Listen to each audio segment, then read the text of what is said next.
तो आ गए आप लोग देवी और सज्जनों। आज के इस वीडियो में मैं राजा मिश्रा आपको बताने जा रहा हूं 26 और 27 अप्रैल 2024 की राशि फल के बारे में कि 26 और 27 अप्रैल का समय आपके लिए आखिर कैसा रहेगा, किस मामले में बढ़िया रहेगा तो किस मामले में खराब रहेगा।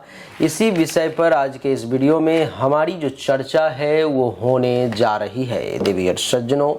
इस वीडियो में मैं आपको 26 और 27 तारीख के पंचांग के बारे में भी बताऊंगा और प्रत्येक राशि के बारे में बोर्ड पर में राशि के नाम के साथ मैं आपको बताने का प्रयास करूंगा कि आपके लिए ये समय आखिर कैसा रहेगा, किस मामले में बढ़िया रहेगा तो किस मामले में खराब रहेगा। इन सभी विषयों पर मैं चर्चा करेंगे, मेष से लेकर के मीन राशि तक के सभी जातक के लिए। तो आइए चर्चा को आरंभ करते हैं। हेलो, नमस्कार, आदाब, सलाम, सत श्री अकाल, केम छो, कसे काय, केरो हाल है, के नाची, यहाँ सब कैसन वानी, हाउ आर यू, कैसे हैं आप लोग, केमो नाचो, मनक्कम, खम्हा गनी हुकुम, केमती अच्छंती की खबूर, नमस्तुभ्यं, राधे राधे। देवी और सज्जनों, सबसे पहले 26 और 27 तारीख के पंचांग को जान लेते हैं।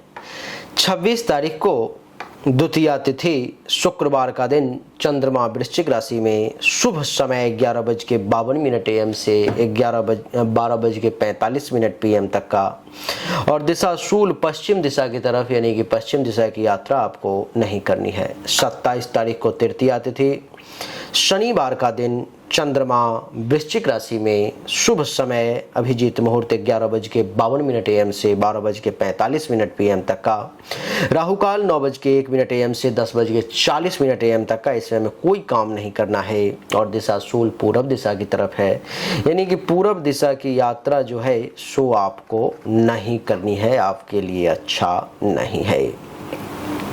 आइए देवी और सज्जनों, अब चर्चा को आरंभ करें और जानने का प्रयास करें कि आपके लिए ये समय कैसा रहने वाला है। सबसे पहले चर्चा मेष राशि से आरंभ करेंगे। मेष राशि वालों के लिए कुंडली के अष्टम भाव में चंद्रमा का प्रवेश है। कुंडली के अष्टम भाव में बैठा हुआ चंद्रमा मेष राशि वाले जातक के लिए दर्शा रहा है कि आपको इस समय अपच की समस्या परेशान कर सकती है। सर्दी, खांसी, श्वास से संबंधित किसी प्रकार की बीमारी, कोई रोग आपको परेशान करने का प्रयास कर सकता है। और आपकी जानकारी के लिए बता दूं कि इस समय में लड़ाई झगड़ा के कारण मानसिक क्लेश की स्थिति भी मेष राशि वालों के सामने आ सकती है। सही समय पर में भोजन प्राप्त होता हुआ नजर नहीं आ रहा है, अथवा दूसरे शब्दों में कहूं तो सही समय पर में अच्छा भोजन मिलता हुआ नजर जो है सो नहीं आ रहा है। देवी और सज्जनों, अचानक से किसी प्रकार का कोई कष्ट आपको घेरने की कोशिश कर सकता है। अचानक से किसी प्रकार की परेशानी कोई आपके सामने में मेष राशि वाले इन दो दिनों में आ सकती है। धन के भी कुछ नुकसान के योग बनते हुए नजर आ रहे हैं। अष्टम भाव में बैठा हुआ चंद्रमा आपको विकारग्रस्त कर सकता है।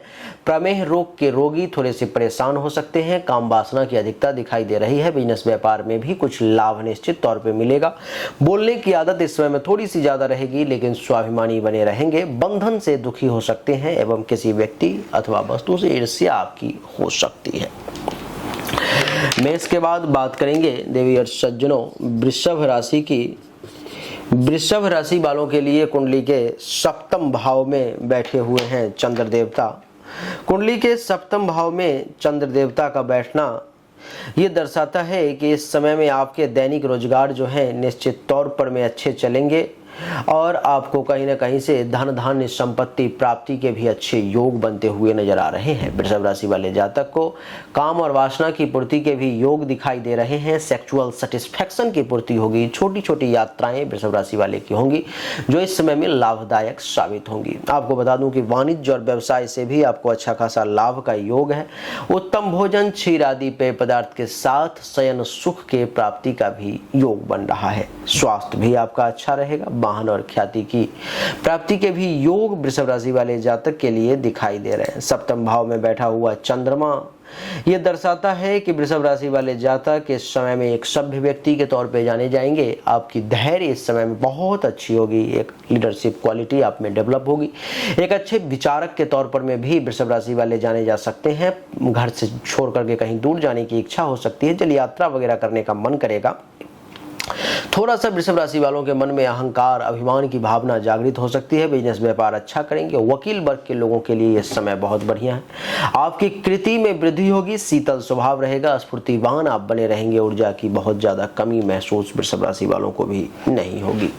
हाँ, तो अब चर्चा हम लोग करेंगे मिथुन राशि के बारे में। देवी और सज्जनों, मिथुन राशि वालों के लिए कुंडली के तीसरे भाव में चंद्रमा का प्रवेश है। कुंडली के तीसरे भाव में बैठा हुआ चंद्रमा, कुंडली के तीसरे कह रहा हूं, तीसरी राशि का छठे भाव में चंद्रमा का प्रवेश है। और छठे भाव में बैठा हुआ चंद्रमा ये दर्शा रहा है कि मिथुन राशि वाले जातक को कुछ विशेष धन के लाभ का योग बन रहा है। मिथुन राशि वाले जातक को कुछ अच्छा खासा धन का लाभ मिल सकता है और स्वास्थ्य भी आपका इस समय में बढ़िया रहेगा। मिथुन राशि वाले जातक को इस समय में यश और आनंद के प्राप्ति का भी अच्छा खासा योग जो है सो मैं अनुभव कर रहा हूं इस समय में। मिथुन राशि वाले जातक के लिए एक और बात है कि आपको इस समय में महिलाओं से भी कुछ विशेष संपर्क बढ़ता हुआ महसूस हो रहा है। आपके संपर्क कुछ महिलाओं से बढ़ सकते हैं। आपके संपर्क जो है सो कुछ ऐसे महसूस हो रहे हैं कि महिलाओं के तरफ आपका आकर्षण बढ़ सकता है या महिलाओं का आपके तरफ आकर्षण बढ़ सकता है। इस समय में मिथुन राशि वाले जातक को अपने घर में भी सुख की प्राप्ति के अच्छे खासे योग दिखाई दे रहे हैं। शत्रुओं पर विजय प्राप्त होगी। शत्रु पराजित होगा। रोग के नाश होंगे, परंतु खर्चा थोड़ा सा अधिक होता हुआ नजर आ रहा है। मिथुन राशि वाले जातकों के लिए छठे भाव में बैठा हुआ चंद्रमा ये दर्शा रहा है कि कफ का रोग आपको कुछ परेशान कर सकता है। आपकी जिंदगी जो है सो किसी प्रकार का कोई संकट झेलने के लिए तैयार है। यानी कि इस समय में आप राहुकाल दिशा, शूल वाले दिशा में राहुकाल के टाइम पीरियड में ना निकले तो आपके लिए ज्यादा बढ़िया है, नहीं तो किसी प्रकार की समस्या का आपको सामना करना पड़ सकता है। छठे भाव में बैठा हुआ ये तीसरा राशि यानी कि मिथुन ये दर्शा रहा है कि किसी विषय वस्तु की तरफ आपकी आसक्ति हो सकती है। स्वभाव थोड़ा सा खर्चीला आपका हो सकता है। आंख से संबंधित किसी प्रकार की समस्या और भाइयों से बड़ा प्रेम बनता हुआ इस समय में आपको महसूस होगा। मिथुन के बाद बात करेंगे कर्क राशि की। देवी और सज्जनों, कर्क राशि वालों के लिए कुंडली के पंचम भाव में बैठा हुआ है चंद्रमा, जो ये दर्शाता है कि कर्क राशि वालों का स्वभाव बड़ा चंचल रहेगा। इस समय में आपके अंदर चंचलता देखने को मिलेगी। कन्या संतान अगर आपके पास में है तो उसका सुख मिलेगा। आप एक सदाचारी चैत्रवान व्यक्ति के तौर पर में जाने जाएंगे। जुआ, सट्टा, लॉटरी अगर इस सब फील्ड से अगर आप जुड़े हुए हैं गेमिंग से, तो आपको इसका कुछ लाभ भी मिल सकता है। और स्वभाव आपका बड़ा क्षमाशील जो है सो इस समय में देखने को नजर आ रहा है। इस समय में इतना ही नहीं, पंचम भाव में कर्क राशि वालों के लिए बैठा हुआ चंद्रमा ये भी दर्शा रहा है कि यात्रा में बहुत संभल के चले, क्योंकि कष्ट और दुर्घटना दोनों के योग हैं, तो बहुत संभल कर चलने की आवश्यकता है। कार्य सफल होता हुआ इतना आसानी से नजर नहीं आ रहा है। मन में किसी बात को लेकर के अशांति रह सकती है। धन का कुछ नुकसान हो सकता है। पेट से संबंधित किसी प्रकार की समस्या आपके सामने में आ सकती है। काम वासना की अधिकता भी कर्क राशि वालों के लिए नजर आ रही है। और उचित सलाह ज्यादा लेने देने का प्रयास ना करें। इस समय में उचित क्या कोई भी सलाह लेने देने की कोशिश ना करें, आपके लिए ठीक नहीं रहेगा। कर्क के बाद बात करेंगे देवी और सज्जनों सिंह राशि की। सिंह राशि वालों के लिए कुंडली के चौथे भाव में बैठा हुआ है चंद्रमा, जो ये दर्शाता है कि सिंह राशि वाले जातक को कुछ समस्याओं का सामना करना पड़ सकता है, जैसे कि मन का चंचल होना, अपने ही लोगों से वाद विवाद की स्थिति का सामना आना, छाती से संबंधित किसी प्रकार की विकार की समस्या, भोजन वगैरह में, नींद वगैरह में कुछ समस्याओं का सामना करना पड़ सकता है। जल और स्त्री जाति से भी कुछ भय के योग आपके लिए नजर आ रहे हैं। समाज में भी अपमान का भय आपके सामने में आ सकता है। स्त्री सुख में भी कुछ कमी के योग आपके लिए दिखाई दे रहे हैं। तो सिंह राशि वालों के लिए जो है ये समय देवी और सज्जनों बहुत अच्छा नहीं है, लेकिन कुछ मामलों में बढ़िया भी है। जैसे कि चौथे भाव में बैठा हुआ है तो दान पुण्य खूब करेंगे। मान सम्मान की प्राप्ति भी होगी। आप कुछ हद तक सुखी भी रहेंगे। उदार प्रकृति रहेगा। कोई कुछ मांग लेगा तो देने से मना नहीं कर पाएंगे। किसी प्रकार का बीमारी अगर परेशान कर रहा है तो उससे भी राहत में आ जाएंगे। राग द्वेष बहुत ज़्यादा नहीं रखेंगे किसी के प्रति इस समय में आप। किसान वर्ग के लोगों के लिए भी ये समय बढ़िया है।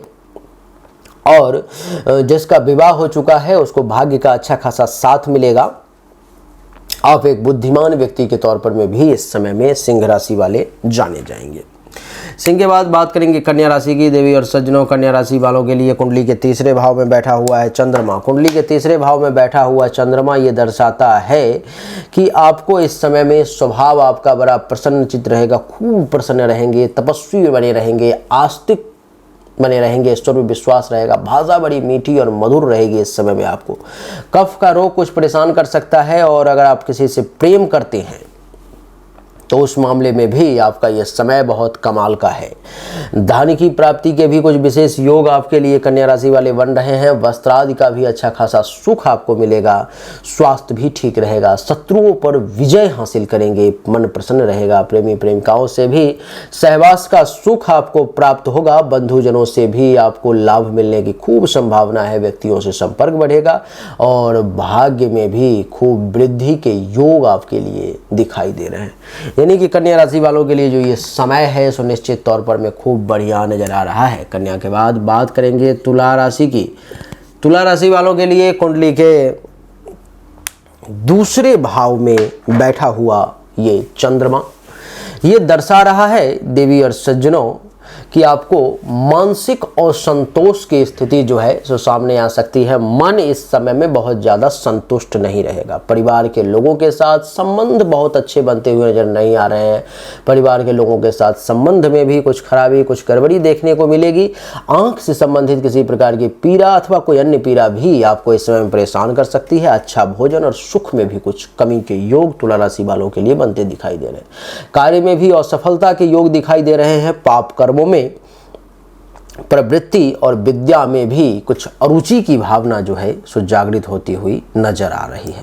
क्योंकि दूसरे भाव में बैठे हुए हैं इसलिए ये आपके भाषा को निश्चित तौर पे मधुर कर देंगे, चेहरा को जरूर सुंदर कर देंगे, भोग विलास करने की तरफ आपको ज़्यादा ध्यान देंगे। आप कहीं प्रदेश जाने की इच्छा मन में जागृत हो सकती है।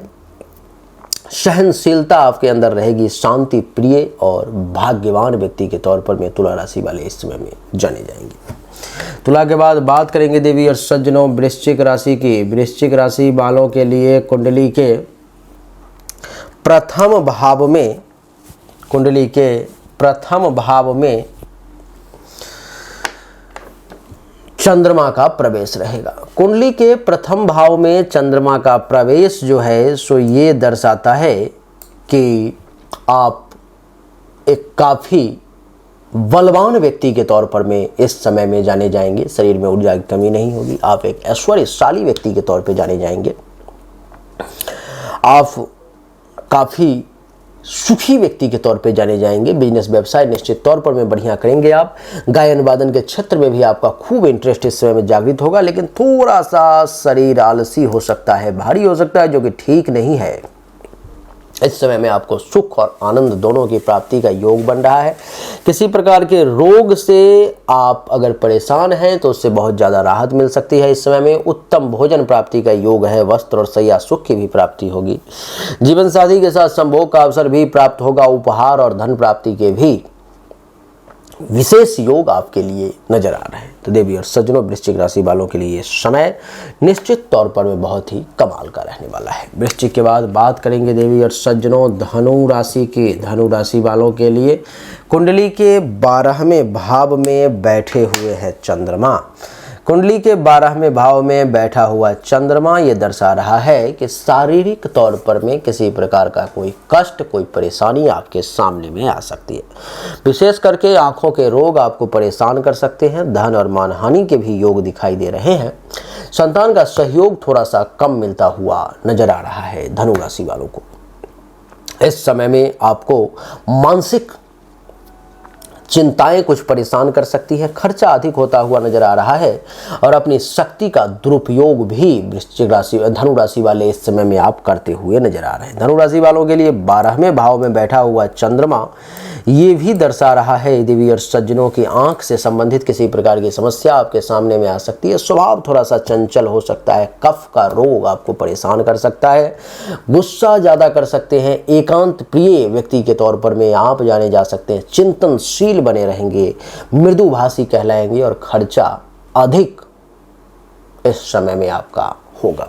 तो देवी और सज्जनों धनु राशि वालों के लिए भी ये समय बड़ा कमाल का है। धनु के बाद बात करेंगे मकर राशि की। मकर राशि वालों के लिए कुंडली के 11 भाव में बैठे हुए हैं चंद्रमा और कुंडली के एकादश भाव में चंद्रमा का बैठना ये दर्शाता है कि बुद्धि आपकी बड़ी कमाल की रहेगी, चंचल बुद्धि रहेगी। इस समय में संतान का भी सुख मिलेगा, यानी कि संतति का सुख भी और संपत्ति का सुख भी। इस समय में मकर राशि वाले जातक बहुत ही ज़्यादा हर मामले में सुखी और लोकप्रिय कहलाएंगे।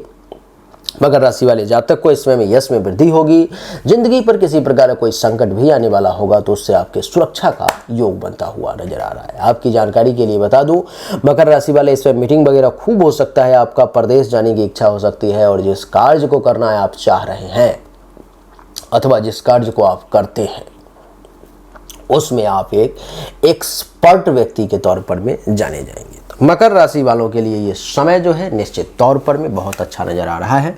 मकर के बाद बात करेंगे देवी और सज्जनों कुंभ राशि की। कुंभ राशि वालों के लिए कुंडली के 10वें भाव में बैठा हुआ है चंद्रमा। कुंडली के 10वें भाव में बैठा हुआ चंद्रमा ये दर्शाता है कि आप एक कार्य कुशल व्यक्ति के तौर पर में जाने जाएंगे, बहुत अच्छा काम करेंगे। आपकी दयालुता इस समय में देखने लायक होगी।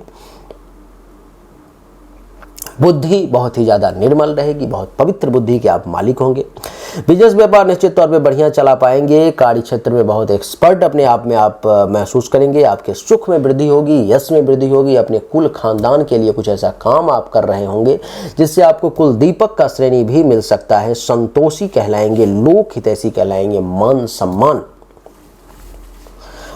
सम्मान जो है दोनों प्राप्त होगा। मन प्रसन्नचित रहेंगे और जिंदगी बड़ी लंबी चलेगी। बड़ी दीर्घायु व्यक्ति के तौर पर में आप जाने जाएंगे। यानी कि इस 2 दिन में अगर किसी भी प्रकार का आपके जान पर संकट आने वाला है तो उससे सुरक्षा करेगा आपकी चंद्रमा। कुंभ के बाद राशि चक्र की अंतिम राशि देवी और सज्जनों मीन राशि के बारे में बात करेंगे। मीन राशि वालों के लिए कुंडली के 9वें भाव में चंद्रमा का प्रवेश।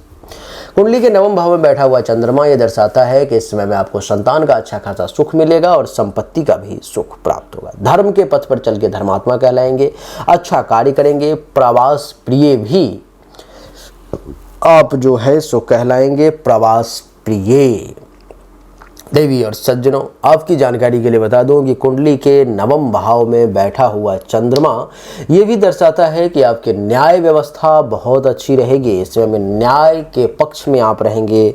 चंचल स्वभाव रहेगा, काफ़ी विद्वान व्यक्ति के तौर पे जाने जाएंगे। एक विद्या प्रिय व्यक्ति कहलाएंगे आप। आपके साहस में खूब वृद्धि होगी और भाइयों का सुख मिलेगा, थोड़ा सा कम प्राप्त होगा। तो देवी और सज्जनों यही थी मेष से लेकर के मीन तक की कहानी, जिसमें हमने आपको बताने का प्रयास किया कि आपके लिए आखिर 26 और 27 अप्रैल का समय कैसा रहने वाला है, किस मामले में बढ़िया तो किस मामले में खराब। प्रत्येक राशि के बारे में अलग अलग हमने बता दिया। उम्मीद करता हूं कि आपको हमारा ये छोटा सा वीडियो निश्चित तौर पे पसंद आया होगा, अच्छा लगा होगा। अगर आपको अच्छा लगा, पसंद आया तो इस वीडियो को अगर आप लाइक करें, शेयर करें, चैनल को सब्सक्राइब करके इसके बेल आइकन के बटन को दबा दें। एक बार फिर से आप सभी का बहुत बहुत धन्यवाद। Thank you so much. जय हिंद, वंदे मातरम। बोलिए राधे।